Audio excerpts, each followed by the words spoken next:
ขอเจริญพรคณะญาติธรรมนะทุกท่านเนาะนะตอนนี้เองก็มาอยู่ที่ลุมพินีวันนะซึ่งเป็นสถานที่ประสูติบุรุษเอกของโลกนะคือเจ้าชายสิทธัตถะมหาโพธิสัตว์นะซึ่งลุมพินีวันนี้ก็เป็นสถานที่ที่พระพุทธเจ้านะตรัสว่าสังเวชนียสถานทั้งสี่ก็คือสถานที่ประสูติคือจัดเป็นหนึ่งในสังเวชนียสถานทั้งสี่นะวันนี้ก็ได้มีโอกาสนะได้มาไลฟ์เพื่อให้ญาติโยมได้มาถึงนะด้วย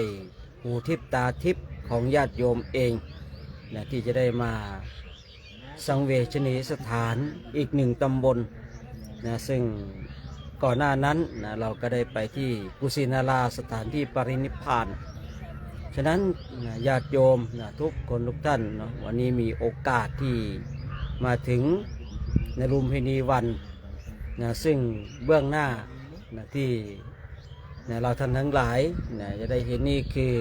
วิหารนะมายาเทวี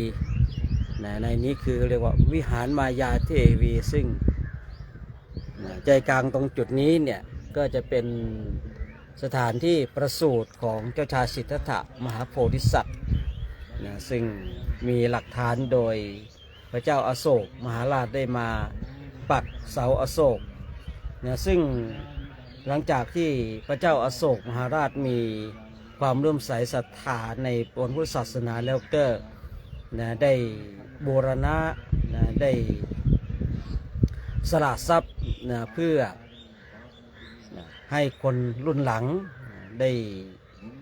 เข้าถึงเนี่ยสังเวชนียสถานทั้งสี่ได้ง่ายและก็สถานที่สำคัญนะซึ่งสถานที่ตรงนี้ถ้าไม่มีเสาอโศกเนี่ยก็คงจะเป็นที่ถกเถียงกันนะแต่พอมีเสาของพระเจ้าอโศกนะก็จบในเรื่องของการนะถกเถียงกันว่าตกลงใช่หรือไม่ใช่นะเพราะว่าพระเจ้าอโศกมหาราชนั้นก็หลังจากที่ตนเองมีความเลื่อมใสศรัทธาก็ได้ตระเวนบูรณะนะที่เกี่ยวกับพระพุทธศาสนานะยิ่งในสังเวชนียสถานแล้วเนี่ยพระองค์ได้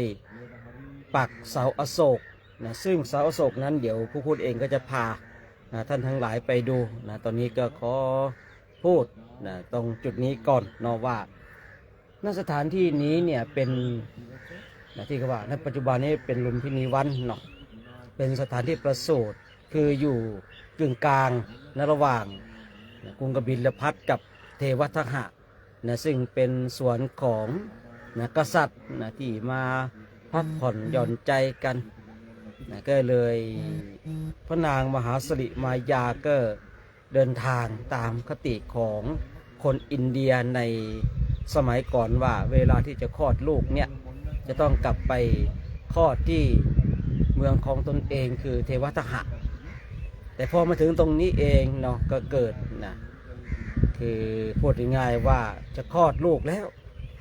จะคลอดเจ้าชายสิทธัตถะแล้วก็เลยมาคลอดตรงนี้เองเดี๋ยวจะพาท่านทั้งหลายได้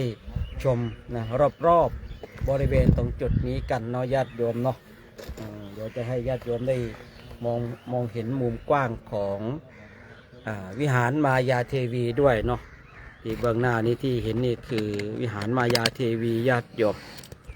เดี๋ยวขอ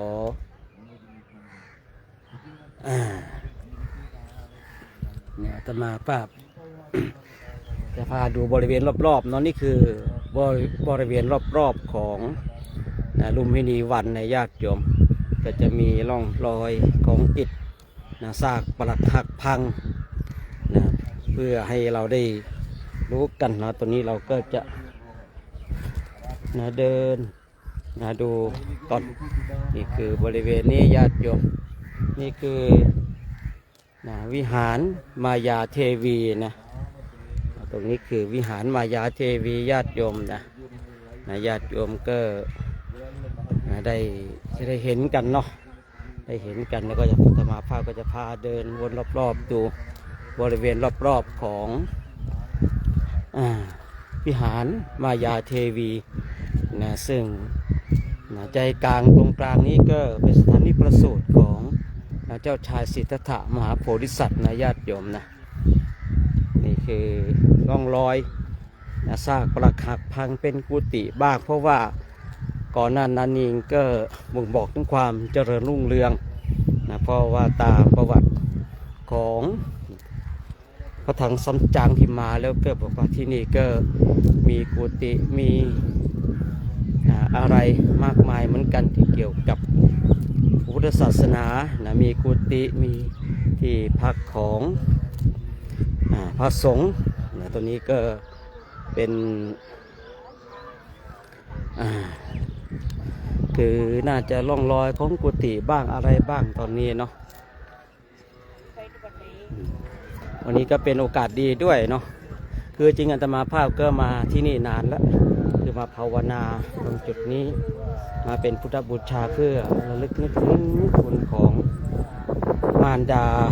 ซึ่งวันนี้เป็นวันคล้ายครบรอบวันเกิดของผู้พูดด้วย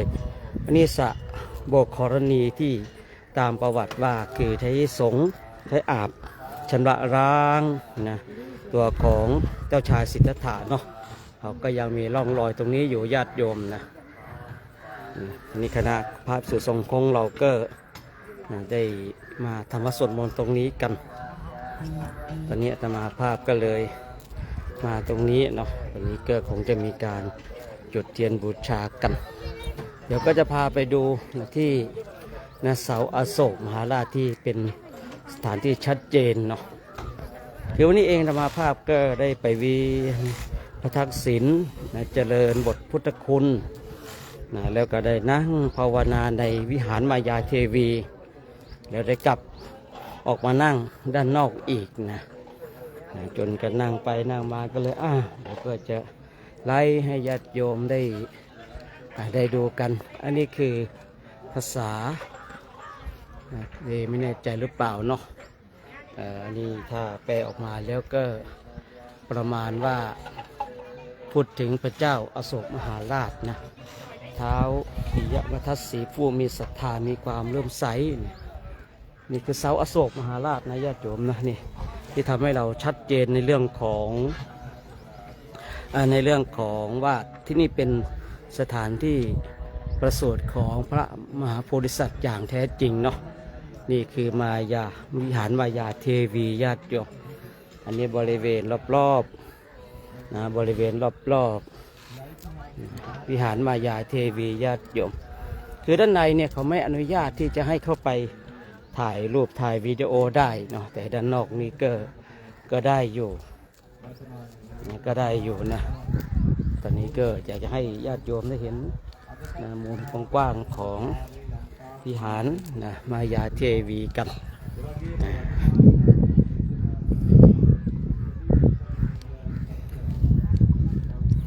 ใครไม่ได้มาด้วยกายเนื้อมาด้วยกายทิพย์แล้ววันนี้เนาะมาด้วยกายทิพย์คือด้านในนี่ก็จะมีรอยเท้าของเจ้าชายสิทธัตถะว่ารอยที่7ที่ประทับอยู่ในนี้นะก็จะมีร่องรอยชาวพุทธก็จะไปกราบไปไหว้ไปสักการะไปบูชาตรงโน้นในนั้นนะนี่คือวิหารมายาทีวีนะญาติโยมที่ผู้พูดได้กล่าวนี่เป็นความโชคดีของผู้พูดนะที่หลายๆปีก็จะในวันคล้ายครบรอบวันเกิดของตนเองก็จะมาเวียนบรรจบมาที่นี่นะก็ได้ทำบุญนะเมื่อเช้าก็ได้ทำบุญเป็นเจ้าภาพพระทหารได้ถวายจตุปัจจัยนะเพื่อที่จะอุทิศส่วนบุญส่วนกุศลให้กับนะผู้เป็นมารดาที่ล่วงลับไปแล้วแล้วก็ได้ส่งพลังบุญให้กับผู้มีอุปการะคุณนะทุกท่านนะที่ได้ร่วมบุญมาจะได้รับพลังบุญพลังกุศลจากคณะสงฆ์ชุดใหญ่คณะใหญ่เลยที่ได้มาจาริกธุดงค์ในประเทศอินเดียและเนปาลนะตอนนี้เดี๋ยวจะพาญาติโยมไปดูคณะจาริกธุดงค์ของเราได้สวดมนต์กันเนาะเพราะว่า จะได้เดินดูรอบๆด้วยนะซึ่งพระนางมหาสิริมหามายาเทวีเนี่ยมาถึงที่สวนลุมพินีวันนี่ก็เจ็บท้องแลเนาะเจ็บท้องเลยข้อเจ้าชายสิทธัตถะข้อเสร็จเนี่ยก็เดินได้7 ก้าวนะตามตำราเดินตำราพอก้าวที่7ก็เป่งวาจาเลยว่าชาตินี้เป็นชาติสุดท้ายนะเราเนี่ยเป็นเลิศนะประเสริฐที่สุดชาตินี้เป็นชาติสุดท้ายนะพบต่อไปชาติต่อไปไม่มีสำหรับเราอีกแล้วโอ้โหคือเป่งวาจาขึ้นมานี่คือต้องอาศัยความมั่นใจขนาดไหนอะเนาะเกิดมาปุ๊บก็เป่งวาจาได้เลยคือคนโดยทั่วไปก็อาจจะมีความเคลือบแคลงสงสัยว่าปกติแล้วหลักวิทยาศาสตร์คนเราเกิดมาเนี่ยไม่น่าจะพูดได้คือเคยพูดไปในวันก่อนนู้นที่ว่าพระพุทธเจ้าของเราเขาเป็นพระโพธิสัตว์นี่นะได้เปล่งหรือว่าพูดได้ตอนเกิดเนี่ยถ้าจะไม่ผิดก็3 ชาติด้วยกันเนาะชาติที่เป็นพระเวสสันดรชาติที่เป็นมโหสถและก็ในชาติที่เป็นเจ้าชายสิทธัตถะนะคือในชาติที่เป็นพระเวสสันดรนี่คือเกิดปุ๊บขอเงินทำบุญเลยพูดง่ายๆนะหาของทำบุญเลยญาติโยมนะอันนี้คือสักบุตรครณีนะอันนี้สักบุตรครณีญาติโยมท่านทั้งหลายเนาะเดี๋ยวพาไปดูพระเราสวดมนต์กันสักนิดหนึ่งนะเพื่อให้ญาติโยมได้มาดูตรงนี้ด้วยก็จะได้เห็นตรงรอบๆตรงจุดนี้นะตอนนี้พระเราก็กำลังสวดมนต์กันญาติโยมอันนี้เห็นมุมกว้างแล้วเนาะ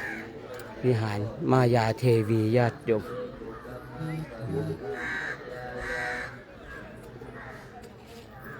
วิหารมายาเทวีเดี๋ยวเราก็ทีนี้เขากำลังคงจะมีการจุดเทียนกัน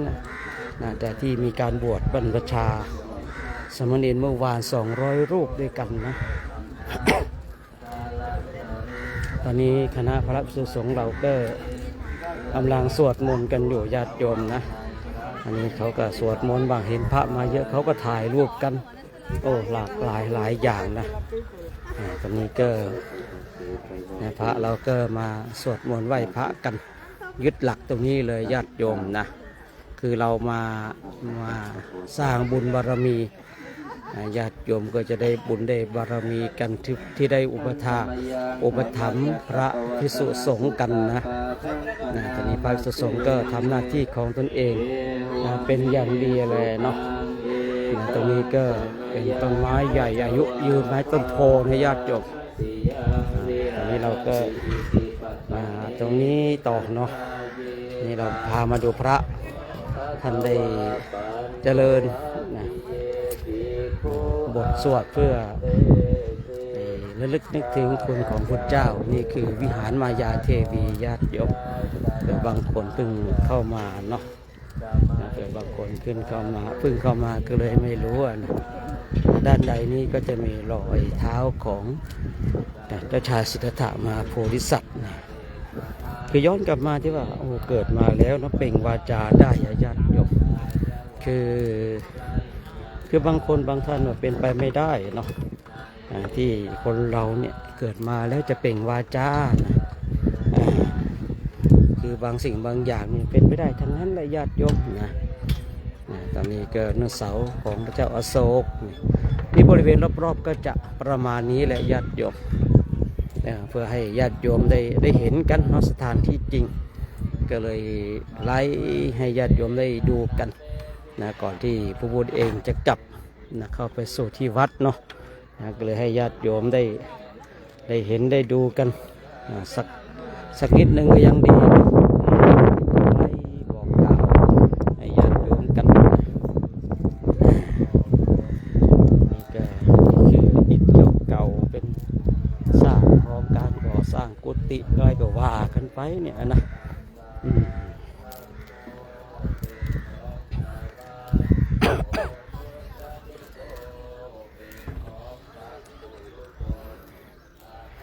เลยไล่ให้ญาติโยมได้ดูนะบริเวณเนาะบริเวณรอบๆตรงจุดนี้กัน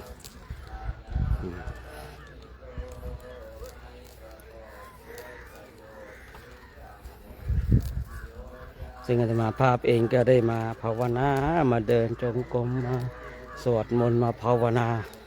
ตั้งพักใหญ่แล้วนะก็เลยคิดว่าก่อนจะกลับก็สวดมาแล้วให้ญาติโยมได้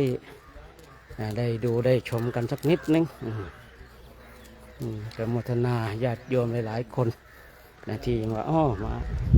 สุขสันต์วันเกิดถอยรวมอวยพรเนาะโมทนาสาธุการนะนี่ก็บริเวณรอบๆนะญาติโยมนะบริเวณรอบๆอันนี้ก็ไปแป๊บเดียวเดี๋ยวก็คงจะหยุดแล้วเพราะว่าคือให้ญาติโยมได้เห็นกันสักนิดนึงก็ยังดีเนาะอาตมาภาพก็ขออนุโมทนาเนาะสาธุการกับญาติโยมทุกคนทุกท่านเนาะที่เป็นส่วนหนึ่งแห่งการความเป็นเพียรก็เป็นส่วนหนึ่งของการบำเพ็ญเพียรของพระภิกษุสงฆ์เนาะ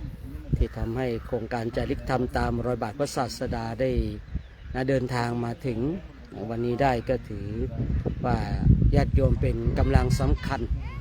ที่ได้ร่วมถวายข้าวน้ำโภชนาอาหารกันวันนี้อาตมาภาพได้มาถึงในสังเวชนียสถานที่พระเจ้าได้ทรงตรัสไว้คือสถานที่นี้คือสถานที่ประสูติของเจ้าชายสิทธัตถะอาตมาภาพก็ขออ้างอิงคุณพระศรีพระรัตนตรัยคุณของพระโพธิสัตว์เจ้าคุณของคุณงามความดีทั้งหลายเนาะจงปกปักรักษาให้ญาติโยมทุกคนทุกท่านจงมีความสุขมีความสงบมีความร่มเย็นใครที่มีลูกชายก็ขอให้ประเสริฐดั่งเจ้าชายสิทธัตถะมหาโพธิสัตว์ซึ่งคนอินเดีย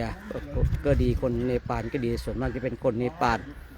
ถ้ามีลูกชายแล้วเขาจะต้องพามาที่นี่ไม่ว่าจะอยู่ไกลขนาดไหน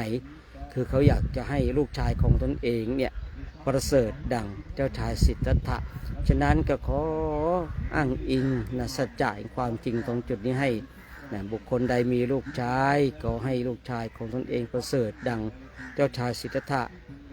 ขอให้ทุกคนทุกท่านจงมีความสุขมีความสงบมีความร่มเย็นด้วยเถิดสาธุเถิด